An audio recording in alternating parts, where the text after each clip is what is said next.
जय जय शिव शंकर, कांटा लगे ना कंकड़ की, प्याला तेरे नाम का पिया। जब हम बादल बन जाए तू बारिश बन के आईहा।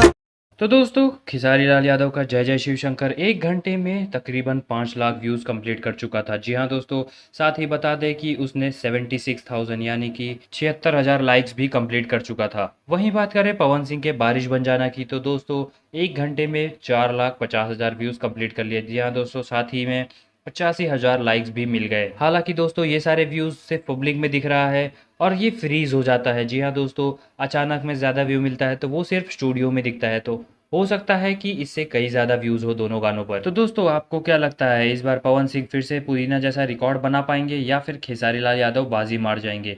आपको क्या लगता है बताइए हमारे कमेंट बॉक्स में। साथ ही चैनल को सब्सक्राइब करके बेल आइकन दबा दें। देखते रहिए हम भोजपुरिया। नमस्कार।